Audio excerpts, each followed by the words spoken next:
Assalamualaikum warahmatullahi wabarakatuh. Halo semuanya, bagaimana kabarnya hari ini?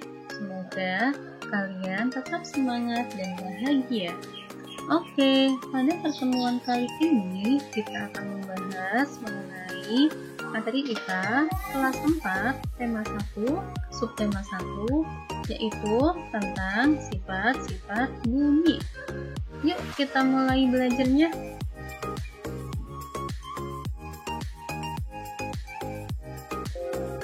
Sebelum belajarnya kita mulai, dapatkah kalian mendengar suara ustazah atau suara musik yang ada di video ini?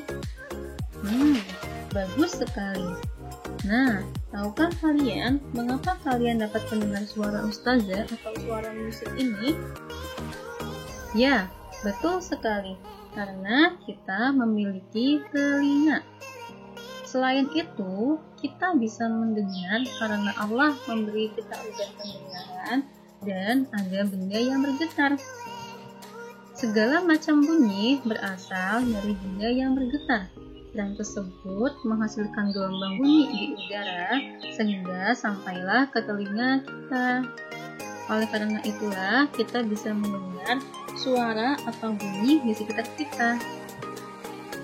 Bunyi yang keras berasal dari getaran yang kuat dan juga sebaliknya. Bunyi yang rendah berasal dari getaran yang lemah. Oleh karena itu juga kita bisa mendengar suara yang keras maupun suara yang rendah. Tahukah kalian benda-benda yang bisa berbunyi? Ya, bagus sekali. Piano memang bisa berbunyi. Nah, berikut contoh alat-alat yang bisa menghasilkan bunyi. Selain alat-alat di atas, masih banyak lagi alat-alat ataupun benda-benda yang bisa menghasilkan bunyi. Contohnya, suara mobil, suara pesawat, suara kereta, atau bahkan pun suara binatang. Semua benda yang bisa berbunyi disebut sumber bunyi. Untuk selanjutnya, ternyata bunyi itu memiliki beberapa sifat. Sifat-sifat bunyi yang pertama yaitu bunyi bisa merambat. Untuk merambat, bunyi membutuhkan media atau medium. Sedangkan untuk sifat yang kedua yaitu bunyi bisa memantul.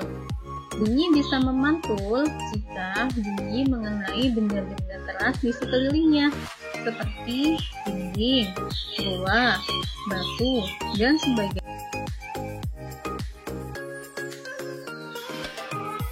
Untuk sifat bunyi yang pertama, yaitu bunyi dapat merambat. Bunyi dapat merambat melalui benda padat, benda cair maupun benda gas, atau yang biasa kita sebut dengan udara. Tapi, bunyi tidak dapat merambat melalui ruang hampa, karena bunyi membutuhkan media untuk merambat. Nah, untuk selanjutnya, contoh bunyi merambat melalui benda padat yaitu, pernahkah kalian melakukan ini? Di mana kedua anak ini sedang bermain telepon-teleponan menggunakan gelas plastik yang disambungkan dengan benang. Saat salah satu teman berbicara, maka bunyi atau suara teman tersebut akan merambat melalui benang tersebut. Benang merupakan benda padat, melalui benang tersebut, maka teman yang satunya bisa mendengar suara teman yang sedang berbicara. Untuk contoh selanjutnya, yaitu bunyi merambat melalui benda cair. Caranya adalah seperti gambar di bawah ini. Siapkan ember yang berisi dengan air, lalu pukul-pukullah ember tersebut dan bisa mendengarkan suara bunyi dari corong yang diletakkan di dalam air yang dekatkan dengan telinga kita. Bisa dicoba di rumah ya. Kemudian, selanjutnya, contoh bunyi yang dapat merambat melalui benda gas atau udara adalah seperti gambar di bawah ini. Kedua anak tersebut sedang bermain telepon-teleponan menggunakan gelas plastik dan disambungkan dengan pipa atau gelang atau sedotan. Lalu saat teman yang satunya berbicara, maka bunyi atau suara teman tersebut akan merambat melalui lubang udara menuju ke telinga teman yang satunya, sehingga teman yang satunya bisa mendengar teman yang berbicara. Untuk sifat bunyi yang kedua, yaitu bunyi dapat memantul. Bunyi memantul jika mengenai benda-benda keras di sekelilingnya. Bunyi pantul ternyata memiliki beberapa jenis. Jenis yang pertama yaitu gema. Gema adalah bunyi pantul yang terdengar setelah bunyi asli. Sedangkan yang kedua adalah gaung. Gaung yaitu bunyi pantul yang terdengar bersamaan dengan bunyi asli. Bunyi yang menggema dan menggaung akan sulit kita dengar dengan baik.